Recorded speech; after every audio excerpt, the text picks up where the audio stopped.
कोई आश्रय नहीं है और आपकी किसी पर नजर न जाए, केवल इन्हीं के चरणों में रहे कि अब तो जीवन आपके लिए ऐसे संभाल लेंगे। ऐसे अर्थ चाहिए आपको तो केवल इनका भरोसा ले लो, केवल इन अपने छल कपट का, अपने व्यवहार का, अपने किसी बल का नहीं, केवल इनका भरोसा ले लो। चमत्कार हो जाएगा जीवन में, आपको पता नहीं चलेगा कैसे हुआ। कभी ऐसे नहीं हुआ इसका, कभी किसी से ऐसे नहीं हुआ इसका, कैसे हो रहा है उनका, कैसे हम सबका उदर पोषण हो रहा है, वृंदावन वास हो रहा है, सब चल रहा है। कैसे प्रभु चला रहे हैं? क्या आप सबको नहीं चला रहे हैं? पर आप अपने को कर्ता मान रहे हैं, इसलिए आपको अनुभव में नहीं हो रहा, इसीलिए आपको परेशानियां हो रही, क्योंकि आप कर्ता बन रहे हो। अगर विश्वंभर कर्ता को कर्ता मान लो और उनके आश्रित हो जाओ तो जो चाहोगे मिल जाएगा, अगर ना चाहोगे तो वो मिल जाएंगे। जो चाहोगे मिल जाएगा, बिल्कुल कोई चाह न करो तो वो जो व्यवस्था उनको करनी करेंगे और वो स्वयं मिल जाएंगे। अर्थार्थी भक्त को धन संपत्ति वैभव चाहिए, पर वो केवल हरि से चाहिए, दूसरे से नहीं। बस ये ध्यान रखना, इसकी परीक्षा होगी आपकी। अपने इष्ट देव के अनन्य होकर के यदि आप अर्थ चाहोगे तो बहुत जल्दी आपका परिवर्तन होना शुरू हो जाएगा। पर आचरण आपके पवित्र होने चाहिए, भी ध्यान रखना। आचरण की अगर पवित्रता नहीं तो फिर शिकायत मत करना। आप अपने आचरण पवित्र करो और नाम जप करो, केवल हरि के आश्रित रहो, फिर देख लेना। अगर आपको लगता हो कि भगवान के भक्त बहुत गरीब और ऐसे, सच्ची पूछो, उनको आकांक्षा नहीं होती। प्रभु जबरदस्ती व्यवस्था करते, उनको आकांक्षा नहीं होती। 4 रोटी मांग ली, ऐसे ही पड़े, पूरा जीवन प्रभु के लिए। उन प्रेमी महापुरुषों की चरण धूलि अगर शरीर का स्पर्श कर ले तो पावन हो जाए। देवता तरसते हैं उनकी सेवा के लिए, सिद्धियां हाथ जोड़े खड़ी रहती हैं, पर वो अकिंचन महात्मा किसी से कुछ नहीं चाहते। कि ऐसा न समझो कि हमारा दास, हमारा भक्त, हमारा आश्रय लेने वाला ऐसा नहीं है। वो हरिदास, भगवान के चरणों का दास है। समस्त ऐश्वर्य संपन्न भगवान उसके अधीन हो जाते हैं जो भक्ति करता है। अगर आपको अर्थ चाहिए तो केवल भगवान का आश्रय ले, दूसरे का नहीं। अब ये कोई छोटी मोटी बात नहीं, देख लीजिए अंदर से। अपने बल का आश्रय नहीं, किसी दूसरे व्यक्ति का आश्रय नहीं, किसी दूसरी देवी शक्ति का आश्रय नहीं, केवल श्री हरि का आश्रय। और जब आप पक्के उतर जाओगे, जैसे सुदामा जी, तो जैसी द्वारिकापुरी थी वैसे सुदामापुरी हुई। जैसा वैभव द्वारिकाधीश का वैसे सुदामा जी का वैभव था। पक्का मान लीजिए। लोग समझते नहीं, ऐसा ना समझो कि ये केवल कथाएं हैं। आपका जीवन स्वयं एक कथा बन जाएगा। यदि आप हरि के आश्रित हो गए तो आपका जीवन चरित्र दूसरों के लिए उदाहरण बन जाएगा। पर निष्ठा चाहिए। कई कई दिन भूखे रहे सुदामा जी। उनका मित्र किसी जमींदार के यहां पुरोहित ही करता था। वो जब पालकी से निकलता तो कहता, कहाँ गली गली डोल रहे हो कृष्ण कृष्ण बोलते हुए, आओ हमारे यहां, हमारा जजमान धनी है, आके थोड़ा वेद पाठ कर दिया करो, पूरे परिवार का पोषण कपला रहता है। हम वादा करते हैं। उनका नहीं नहीं, हमारे जजमान तो श्री कृष्ण है, हम दूसरे। घर आते पत्नी पूछती, कुछ मिला? 5 घर हो आए, कुछ मिला नहीं। चलो तुलसी दस और चरणामृत से दिन काटते। भगवान व्याकुल हुए, भगवान ने ऐश्वर्य दिया। अगर धन ही चाहिए, सुदामा जी की इच्छा नहीं थी, उनकी पत्नी की इच्छा के कारण, वो भी इच्छा भगवान ने पैदा की। ये भक्तजनों को ऐसा ना समझो फटे पुराने कपड़े पहने या ऐसे घूम रहे हैं, बड़े अभागी हैं। हम तो बड़े भाग्यवान हैं क्योंकि हमारे पास सारा ऐश्वर्य है।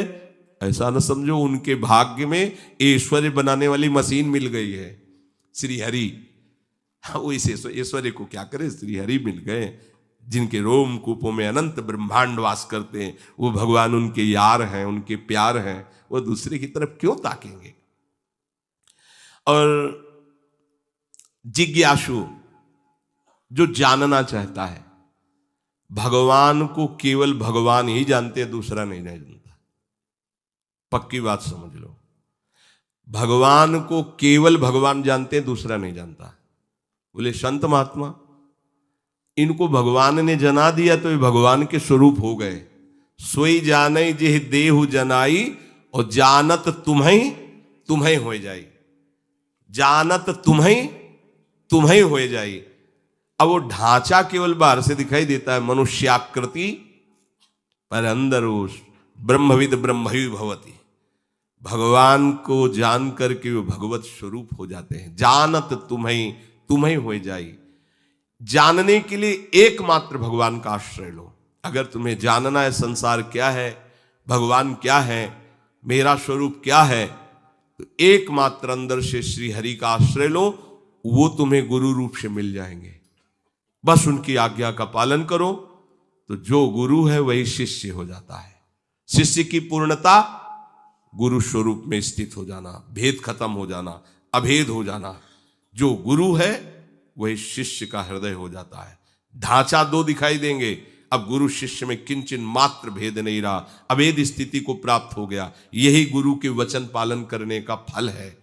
जानत तुम्हें तुम्हें हो जाई, वो इष्ट स्वरूप हो जाता है, वो गुरु स्वरूप हो जाता है।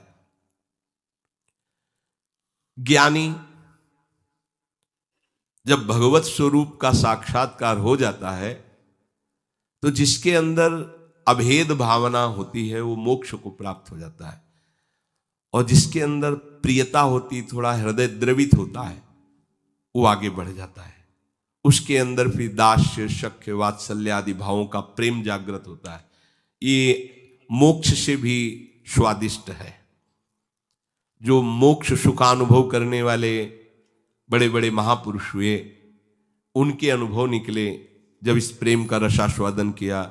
जैसे भगवान के ही स्वरूप से सुखदेव जी, जब लालजू की रूप माधुरी श्रवणेन्द्री से गई, और वो तो सिद्ध महापुरुष हैं, जैसा शब्द सुन रहे वैसे ही भाव में रूप जागृत हो रहा है। उनको कोई ध्यान थोड़ी लगाना है।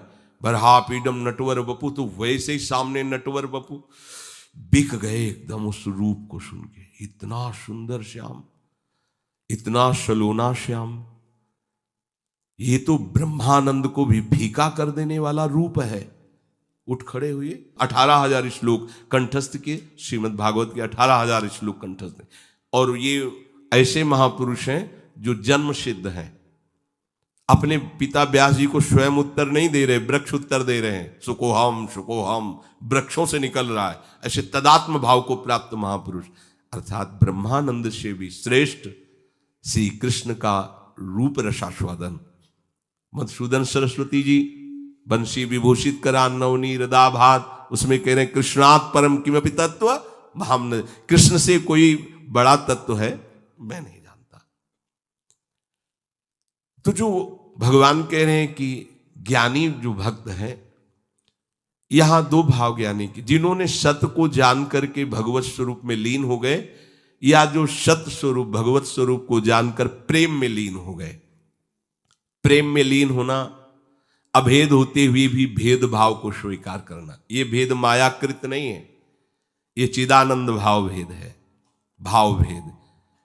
ये जो ज्ञान में लीन हो चुके हैं उसके आगे की बात है। इसीलिए इस भेद को वो ना जानने के कारण कहते कुछ न कुछ अविद्या बचती है, तभी भेद दिखाई देता है। ऐसा नहीं है। जिस समय स्वरूप का साक्षात्कार होता है और उसके हृदय में भक्ति का अंश होता है, भक्त को भी स्वरूप साक्षात्कार होता है। मम दर्शन फल परम अनुपा, जीव पाओ निज सहज स्वरूपा। जो ब्रह्म साक्षात्कार में स्वरूपानुभूति होती है वही भक्त को भी होती है। उसी समय उसका, वो टिक नहीं पाता वहां, उसी समय उसका आकर्षण होता है उसके आराध्य देव का, और उसकी वृत्ति उसमें लीन ना होकर उस आत्मस्वरूप को अपने आराध्य देव के रूप में देखता है, और इतनी तन्मयता हो जाती कि अपना विस्मरण हो जाता है, बस केवल आराध्य देव रह गए। अब यहां से प्रेम की दशा प्रारंभ हो जाती है। ज्ञानी सब कुछ विस्मरण करके आत्मस्वरूप में लीन हो जाता है, उसका आत्मस्वरूप भी विस्मरण होकर आराध्य देव के स्मरण में लीन हो जाता है। ये प्रेम की गाथा। भगवान कहते हैं 4 प्रकार से जन मेरा भजन करते हैं और ये सब महान है। अब इसमें सूक्ष्म बात यह है कि अगर हम केवल भगवान से धन चाहेंगे तो धन मिलने पर भी हम माया में नहीं फंसेंगे। जब हम स्वयं अहंकार प्रेरित होकर के कर्म करते हुए धन कमाते हैं तो उसमें आसक्ति होती है, हम उसमें भोक्ता भाव करते हैं। और जब भगवान की तरफ से मिलता है तो प्रसाद भाव रहता है। ये सब प्रभु का प्रसाद है, और प्रसाद होने के कारण वो प्रसन्नता रहती है, धनाभिमान नहीं रहता। प्रसादे सर्व दुखानाम हानिरस्योपजायते, अंदर प्रसन्नता रहती है और भगवत कृपा का उसको प्रतिपल अनुभव होता रहता है। इसलिए वो धन के राग में न फंसकर प्रभु की तरफ ही खिंचता चला जाता है। कितने कृपालु प्रभु, कितने कृपालु प्रभु। और धनाभिमानी, देहाभिमानी, मैंने ये किया तो इतना लाभ हुआ, मैं इसको ऐसे भोगूंगा, अब ऐसा करूंगा तो इतना और लाभ होगा, वो खिंचता चला जाता है अहंकार की तरफ, ये खिंचता चला जाता है प्रभु की तरफ। अगर प्रभु से हमें धन मिला, प्रभु से कामना की, तो वो कामना संसार में फंसाएगी नहीं, वो मोक्ष प्रदान करने वाली होगी। ये परम लाभ की बात है कि लोकवत भी हमारा मंगल हुआ और परलोक के लिए हमें कोई अलग से साधना नहीं करनी पड़ी, क्योंकि प्रतिपल हमें कृपा का अनुभव बढ़ता चला जाएगा। प्रभु हमें कितना दुलार कर रहे हैं, कितनी कृपा कर रहे हैं, तो वो ये सब छूट जाएगा, केवल कृपा और प्रभु रह जाएंगे। वो कृपा के सहारे प्रभु के प्रेम में डूब जाएगा। ऐसे कितने भक्तों के चरित्र हैं।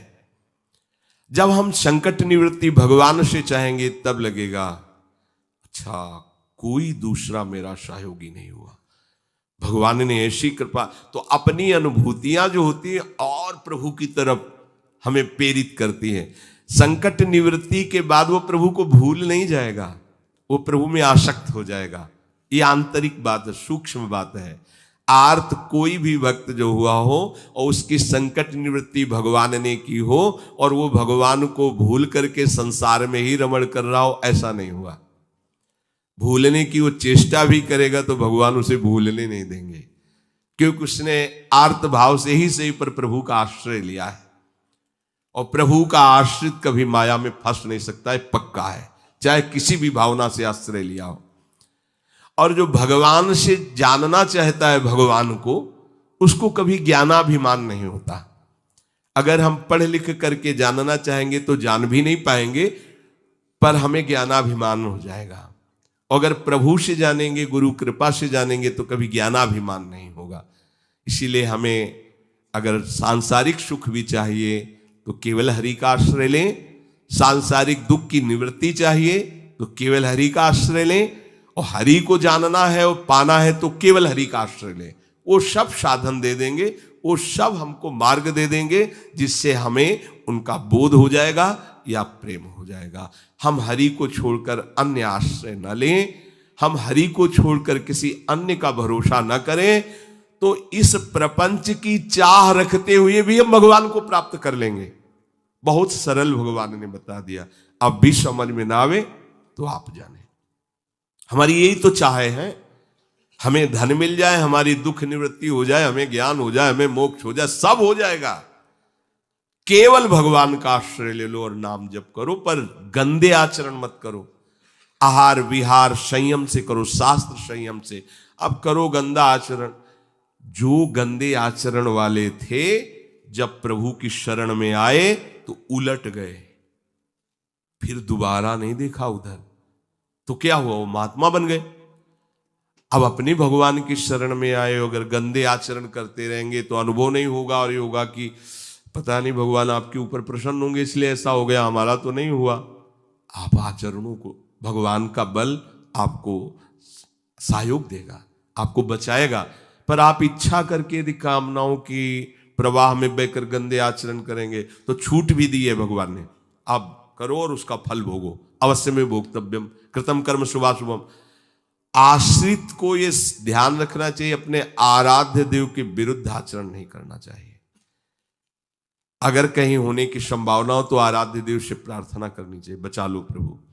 हर्षित हो कि कैसे कोई पापाचरण कर सकता है भगवान का दास कहलाकर, भगवान का शरणागत कहलाकर। सबके अंदर वासनाएं होती हैं, इन्हीं का नाश करने के लिए तो हम भगवत मार्ग के पथिक बने।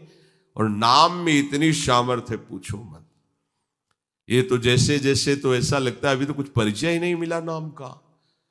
इतना अमोघ, इतना अगाध, इतना अथाह वैभव नाम में है सच्ची मानिए, सच्ची मानिए। आप बस लगे रहो राधा राधा राधा, फिर देख लेना आप, खुद देख लेना आप। बस ये चीजें बंद कर दो जो असाधन है। ये होने के हमने विचार भी किया, जब लोग प्रश्न करते हैं कि नाम तो हम भी जप रहे पर, तो विचार किया आप असाधन करते हो, भगवत विमुख आचरण करो, कैसे प्रभु को आप प्रसन्न कर पाएंगे? अभी तक करते रहे, कोई बात नहीं, वो भूत है, निकल गया भूत। वर्तमान को संभालो, वर्तमान में कोई गलत आचरण न हो तो आपका परम मंगल श्री हरि कर देंगे। ये जो त्रिगुणात्मिका माया के द्वारा जिनकी बुद्धि ढक गई है, ये लोग आसुर भाव के हो जाते हैं, राक्षसी स्वभाव के। ये मेरा श्रेय नहीं लेते, ये महान नीच कर्मों में ही सुख की खोज करते रहते हैं। पाप कर्मों में स्वाभाविक इनकी रुचि होती है। ऐसे मूढ़ मनुष्य मेरी शरण में नहीं होते। भगवान कह रहे हैं, मेरी शरणगत, मेरे चरणारविंद का आश्रयगत जो भाव तुम्हारे अंदर आएगा तो तुम समस्त माया के प्रभाव से तर जाओगे।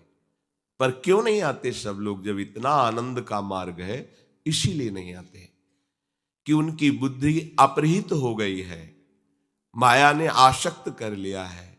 वो गंदे आचरण, गंदा भोजन, गंदे विचार, दूसरे जीवों की हिंसा, दुख आदि देना, ऐसे स्वभाव वाले जो पाप कर्म रत है, नीच आचरण वाले हैं, उनके हृदय में ये विचार ही नहीं आता कि हम श्री हरि की शरण होकर महामंगल महासुख को प्राप्त हों।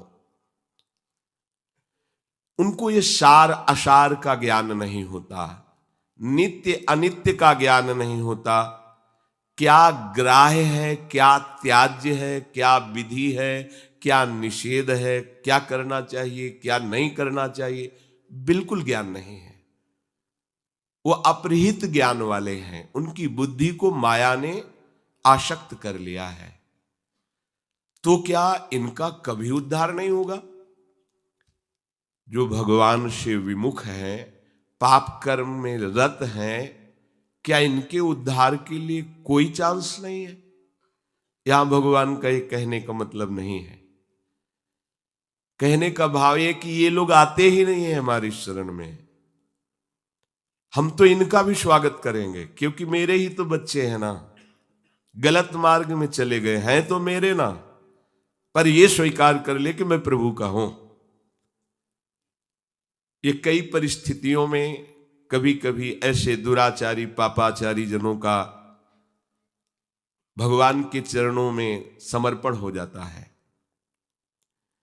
कभी ऐसी परिस्थिति आती है कि कोई उसका साथ नहीं देता, हर जगह उसको ठोकर मिलती है, हर जगह अशांति, जिसके लिए उसने जीवन समर्पित करके ऐसे पापाचरण किए, उन्हीं के द्वारा उसको दुत्कार, तिरस्कार, धोखा मिलता है।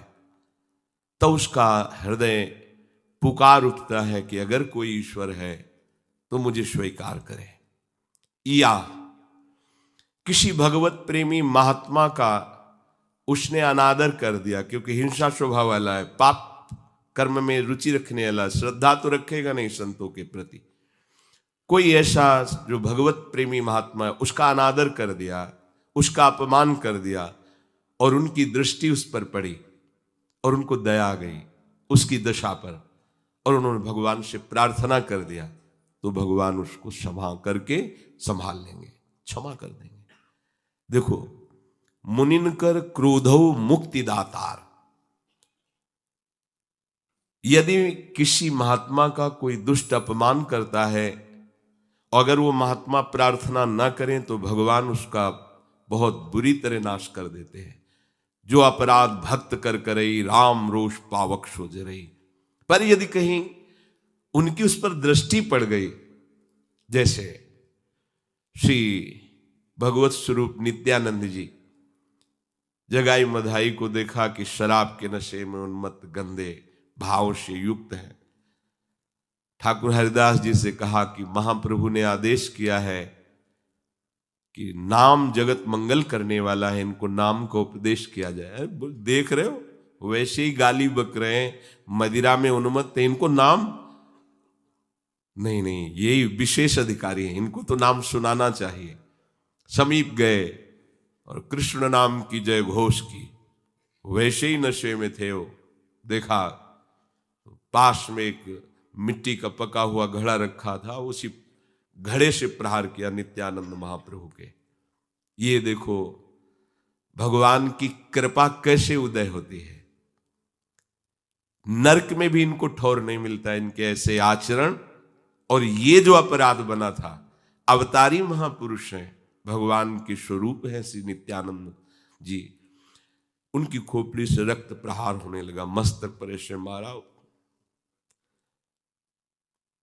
महाप्रभु के पास सूचना पहुंची कि नाम उपदेश करने पर प्रहार किया गया उनके ऊपर। महाप्रभु करुणा मूर्ति प्रेमावतार श्री चैतन्य देव जी, हृदय प्रेम से डूबा, जिनका कहीं भी किंचन मात्र भी रोष आवेश नहीं, आज उनको रोष आ गया। अच्छा, मानो सुदर्शन का आवाहन कर रहे हो, आज इनका नाश करके छोड़ेंगे। ये हमारे प्राण प्रिय नित्यानंद जी को दुख दिया। नित्यानंद जी महाप्रभु के चरण पकड़, प्रभु आपका अवतार